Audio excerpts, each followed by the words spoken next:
nós somos alunos da ala Derme e vamos conversar hoje sobre dermatite atópica com a doutora Denise. Tudo bem? Vamos lá. Dermatite atópica também é chamado de eczema atópico, tá bom? A gente tem a dermatite atópica, ela é multifatorial. Tanto tem uma predisposição genética do paciente, como também o ambiente vai influenciar. É um quadro de eczema cíclico, desde a infância pode iniciar. A gente pode ter um quadro clássico de eczema agudo, onde nós vamos ter edema, vamos ter eritema, vesículas, e ele pode se tornando cronificado com o tempo, que vai ficando cada vez mais ressecado e até liquenificado. É muito associado com xerodermia, que é a pele seca. Então, essas crianças costumam ter pele seca. E eles podem ter uma sensibilidade muito grande para se coçar. E é uma coisa que causa incômodo até na família, porque a criança se coça a noite inteira. Então, altera muito a qualidade de vida do paciente e da família. A dermatite atópica, ela tem apresentações diferentes de acordo com a faixa etária. Quando é um bebê até o 6º mês de vida, eles costumam ter mais lesões na face. Então, a gente tem um quadro de eczema mais na face. E tem uma característica que polpa o maciço central, que a gente fala. Você fica com o narizinho branquinho, bonitinho. Então, polpa esse maciço central. Então, você tem eczema. E pode ter eczema nas perninhas, nos bracinhos, no tronco todo. Com o passar do tempo, esse eczema vai ficando mais localizado. Então, aqui ainda é do bebê, que pode ter nessas áreas que estão na fotinha. E com o passar do tempo, que já é o pré-puberal, ele vai ficando mais localizado nas dobrinhas, nas flexuras. Então, tanto no contrário do cotovelo, quanto atrás do joelho. Também pode ter aqui no pescocinho. E uma área muito comum também é no posterior da coxa, porque a gente atende muita criança com eczema nessa área. Então, ele vai mudando um pouquinho, vai ficando mais localizado. Aqui também tem outro desenho mostrando que vai ficando mais localizado nessas áreas de flexuras. Esses são os sinais maiores, né? Agora, existem alguns outros sinais menores dessas crianças. Essas crianças são, a gente chama elas de crianças atópicas, que geralmente elas têm rinite, pode ter bronquite, asma. Então, geralmente eles têm até uma dobrinha de tanto que eles coçam o olho, tem muita rinite, às vezes escorre muito o nariz, lacrimeja muito, eles vão ficando até com uma marquinha dupla no olho, que chama essa prega infraorbital de Denny-Morgan. 60% dos casos, as crianças podem ter essa preguinha no olho. Também outro sinal é o sinal de Hertog, que é essa diminuição distal dos supercílios, de tanto que eles coçam, pode até cair a porção distal do supercílio. A xerose, que faz parte do quadro de dermatite atópica, que é essa pele extremamente ressecada, que a gente falava até em rio seco, de tão ressecada que é essa pele. Outro sinal menor é a hiperlinearidade. As linhas da mão vão ficando bem marcadas, né? Então, a gente tem a hiperlinearidade das mãos. A queratose pilar, que são aquelas papulinhas que a gente tem aqui no braço, que também é comum de crianças que têm a pele muito seca e que também é um sinal menor de dermatite atópica. Pode ter eczema na pálpebra, só na pálpebra pode ter eczema, também pode ser um sinal menor de dermatite atópica. A olheira, que também é bem comum, tanto que essa olheira pode existir e essas crianças também não costumam ter uma noite boa de sono. Coçam muito à noite também, que piora. Pode ter eczema dos mamilos, tudo são sinais menores. Pode ter tanto eczema ao redor da boca que a hora que a gente abre a boca até racha essa pele. Então, que são essas fissuras ou Haggards ao redor dos orifícios da boca, principalmente. Também pode ter como sinal menor dermatite das mãos, que aí você tira tudo, tira contato, tira detergente, tira massinha, tira tudo, tira todos os contatos suspeitos de uma dermatite de contato, mas a criança não melhora. Então, às vezes, a dermatite que ela tem é uma dermatite atópica também, uma dermatite nas mãos. Pode ter a pulpite. A pulpite, o que é a pulpite? Você pode ter esse eczema nos dedos, na ponta dos dedos, que também pode ser um sinal menor. E vai confundir bastante a gente com dermatite de contato. Aí tem que tirar todos os contatos e a criança pode ter. Da mesma forma, a queilite. A queilite também pode ser um sinal de dermatite atópica, que faz diagnóstico diferencial com dermatite de contato por saliva, que é a criança que fica chupando muito aqui fora. Também pode ter. Lembrando do maciço central que eu falei, que nos bebês eles têm o eczema, mas eles têm essa área central que geralmente não é acometida. Então polpa o maciço central. Tá? Também outra característica bem comum dessas crianças é ter a pitiríase alba. Pitiríase alba, as manchinhas brancas, principalmente as crianças mais melanodérmicas, que a gente vai perceber. Porque a criança que tem a fototipo baixo, 1, 2, 3, você quase nem vê, não consegue ver a dermatite, a pitiríase alba. Mas numa criança mais melanodérmica, quando toma muito sol, aí bronzeia de forma irregular, pela pele seca aparece a pitiríase alba. Então, todos esses sinais são sinais de dermatite atópica. Então, como que é feito o diagnóstico de dermatite atópica? Não tem nenhum exame para ser feito para dar diagnóstico. Então, ele é baseado nas características clínicas do paciente, né? Falar que tem essa coceira mais de 1 ano, mais de 12 meses, né? E pelo menos 3 desses critérios que a gente estava falando. Ou história de pele extremamente ressecada, história pessoal de rinite e asma, início dos sintomas antes dos 2 anos, história de lesões nas regiões flexurais, se for maior de 2 anos, e essas dermatites que vão incluindo a região malar e outras áreas do corpo. Então, tem que associar sinais para a gente dar o diagnóstico de dermatite atópica. E aí a gente tem tanto os critérios maiores, como eu falei, o prurido, a erupção, a liquenificação dessas áreas, a tendência a repetir, ter cronicidade, e a história pessoal ou familiar da criança de ter um quadro alérgico.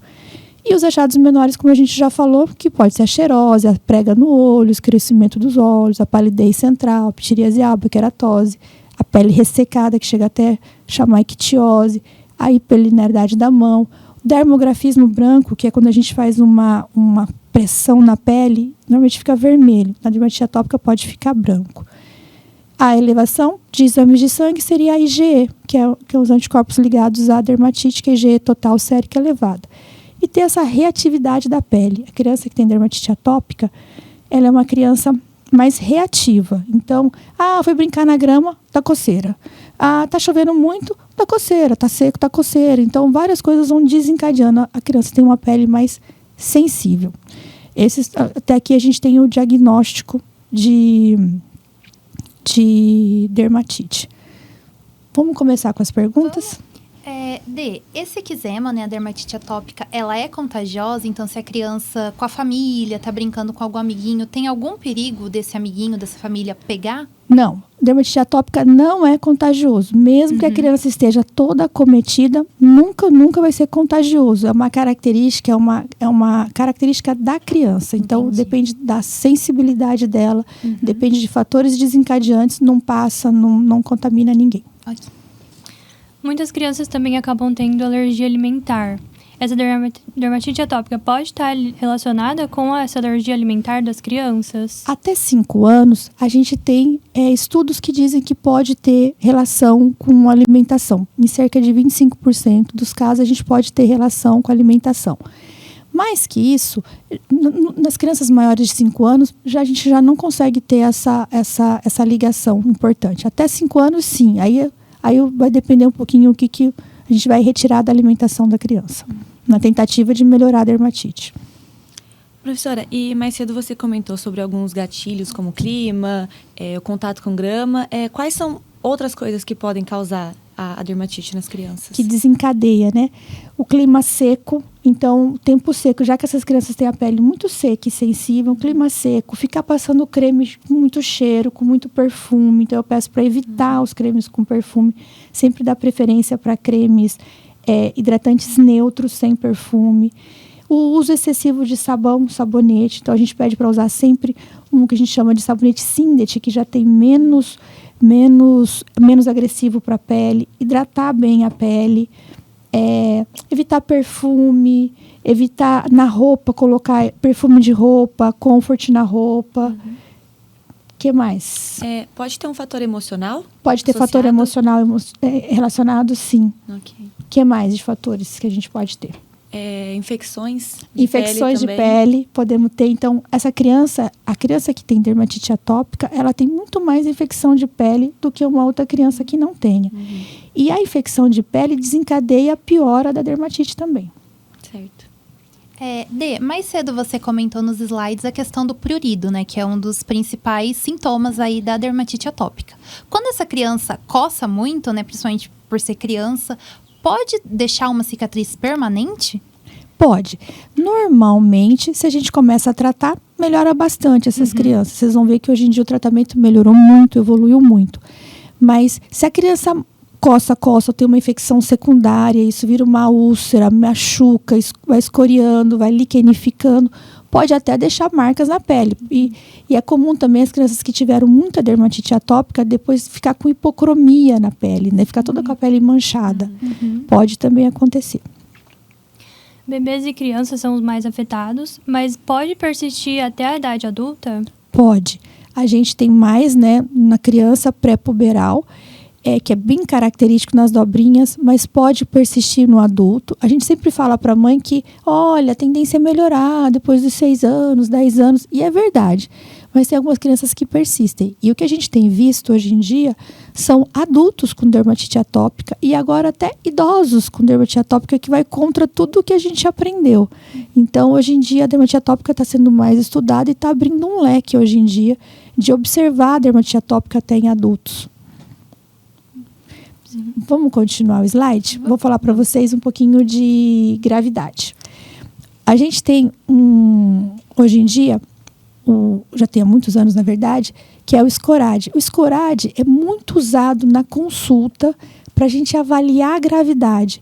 Então, quando que eu vou decidir se eu vou tratar esse paciente só com creminho, orientação, ou se a gente vai usar alguma medicação sistêmica? Então, isso vai depender da gravidade do caso.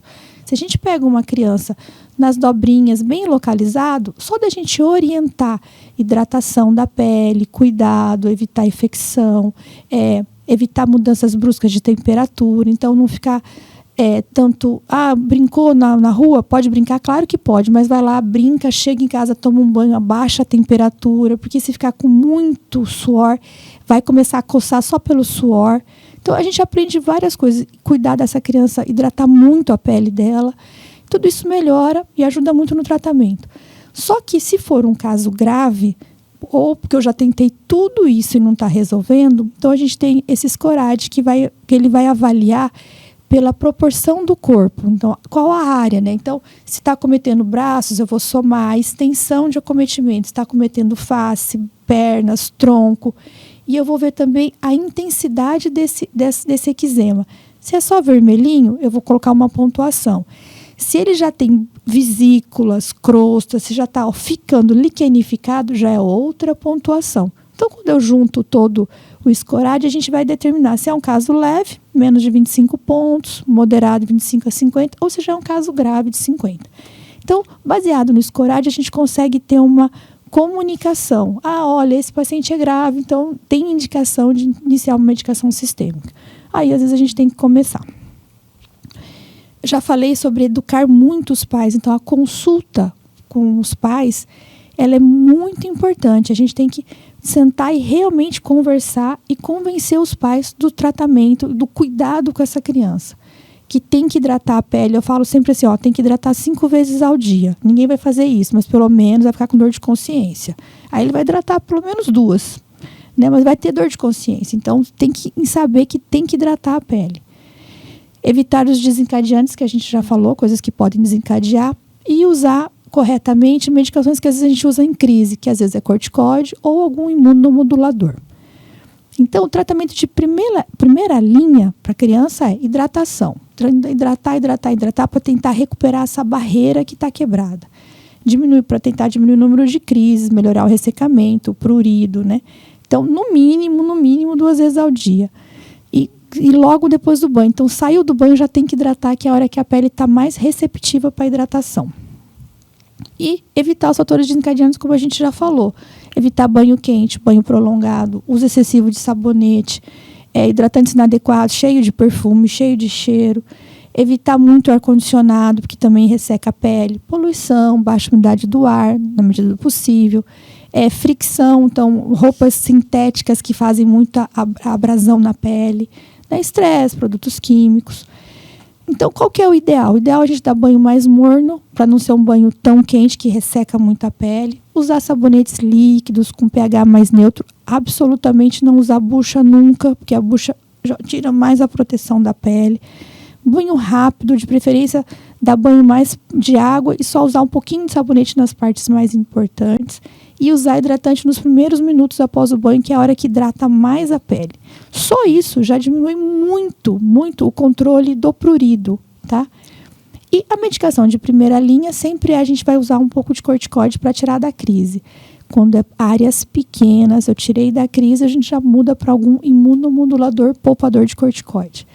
Então, esse é o ideal. Agora, se for extenso, não dá. Como é que eu vou gastar um tubinho por dia de corticoide? Eu vou acabar causando um excesso de corticoide nesse paciente, né? Então, aí a gente já tem que avaliar.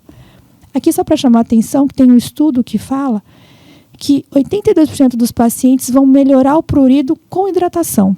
Então, realmente, a hidratação é extremamente importante da pele. E para a gente terminar, eu coloquei um fluxograma rapidinho falando sobre quando o paciente tem gravidade, né, que é uma gravidade importante da dermatite. Hoje em dia existem os imunobiológicos aprovados, que a gente tem, o que a gente mais usa é o dupilumab. Então, a gente tem a dermatite, se for moderada, grave, está respondendo bem aos cuidados tópicos? Ótimo. A leve, com certeza, vai ser só cuidados tópicos. Moderada, grave, a gente avalia. Está respondendo bem? Está ótimo. Não está respondendo bem, a criança não está melhorando, vamos pensar em usar um imunobiológico. O dupilumab é uma medicação que existe no SUS, de graça. Então, a gente pode tratar o paciente e depende, tem que fazer às vezes, algum processo. Foi liberado para acima de 12 anos. Então, a gente pode usar nessas crianças. Em alguns países já foi liberado até para maiores de 6 meses, mas no Brasil a gente tem acima de 12 anos. E você faz uma medicação que muda completamente a qualidade de vida da criança e da família. É fantástico. Então, a gente vê histórias de pessoas que a família inteira não dormia, porque a criança coça a noite inteira, chora, coça, e de repente todo mundo começa a dormir bem. Então, foi uma mudança importantíssima no tratamento da dermatite atópica. Mas é claro que não é para todo mundo, para casos necessários, de gravidade mesmo. Se não responde ao dupilumab, aí hoje em dia já existem outras alternativas, que são os inibidores de JAK. Então, é muito legal a gente falar sobre dermatite atópica, porque hoje em dia tem um novo paradigma na dermatite atópica, né? Que a gente tem agora a era dos imunobiológicos. Então, isso aumentou a precisão. Então, saímos da imunossupressão, porque antigamente, nos casos graves, era usado ciclosporina e metotrexate, que são imunossupressores. Então, você causava outro problema. Você começava a dar a medicação, faz mal para o rim, a ciclosporina, ou o metotrexate faz muito mal para o fígado. Então, a gente tinha medicações, quando precisava usar, muito ruins. Então, agora, com o imunobiológico, o dupilumab praticamente a gente não tem efeito colateral. Então, é excelente o tratamento. Então, mudou completamente a precisão, a eficácia do controle do prurido, né? A segurança, né? O perfil de segurança. Então, isso mudou completamente a qualidade de vida desses pacientes e da família, né? Então, o tratamento ele se expandiu para além da pele. Então, agora, visando essa restauração do bem-estar, tanto psicossocial do paciente e da família. Então, hoje em dia, a gente está muito feliz com as alternativas que a gente tem de poder devolver para essas pessoas o controle da pele, do sono e da vida. Então, é muito interessante hoje em dia, é uma satisfação tratar a dermatite atópica. Mais alguma pergunta? E sobre a cura? Você está falando dos tratamentos, dos imunobiológicos. Quanto à cura, é possível hoje ter uma cura definitiva? A gente não fala, infelizmente, em cura. Então, a gente já consegue, hoje em dia, ter excelente tratamento, mas a gente não consegue falar em cura ainda. Esses pacientes têm que permanecer em tratamento. Claro que quando eles melhoram muito, a gente vai espaçando as aplicações na tentativa de ver se ele vai parar de ter a dermatite. Mas a gente ainda não tem uma medicação que cura, apesar de ter medicação tão efetiva no controle. A questão o clima vai ser o clima frio e seco que vai acabar agravando isso. Muitas mães podem ficar preocupadas. E a questão, o esporte pode piorar. Tem alguma coisa que pode fazer para amenizar essa coceira durante os esportes que as mães podem fazer? É o que eu falo mais assim, deixa a criança brincar. Então, deixa a criança se divertir, brincar, a criança ser criança. Mas você vai perceber que você tem que baixar a temperatura dele. Então, ele brincou, chegou, toma um banho frio, mais frio, baixa a temperatura, melhora muito a coceira. Baixa a temperatura, hidrata. Sim. É igual piscina. Vai fazer natação, piora a dermatite? Até piora. Mas procura piscina que não tenha cloro, que não use cloro, e sai da piscina, toma uma ducha e já passa hidratante para você poder conseguir deixar essa criança convivendo com o esporte que é tão importante e sem agravar. Professora, e a gente falou assim de como... A gente já comentou de alguns impactos que isso pode ter na vida da criança. Como que a gente pode saber quais crianças têm mais risco e também para poder justamente fazer o que vocês acabaram de falar, de evitar? Geralmente, as crianças... vai depender da apresentação clínica, né? Mas a predisposição são crianças que têm história já de rinite, de asma, bronquite, que tem história na família, os pais tiveram dermatite. Mas não é que a gente vai prevenir, você vai observar essa criança. Se ele começar a ter... tem pele seca, eu vou hidratar e não vou ficar cutucando com vara curta, não vou ficar usando nenhum hidratante cheirosinho, como eu falei. Mas... se a criança começar a apresentar os sintomas, a gente começa a tratar. Não tem como não tem como a gente ainda fazer uma previsão, uma profilaxia para ele não ter a dermatite. Certo. Mas, de acordo com a apresentação clínica, tem tratamentos excelentes. Eu queria fazer uma última pergunta sobre infecções associadas. Então, por exemplo, a nossa pele, ela tem uma microbiota, então nós já temos alguns agentes na pele e pela coceira, né, própria barreira prejudicada, você pode entrar em contato.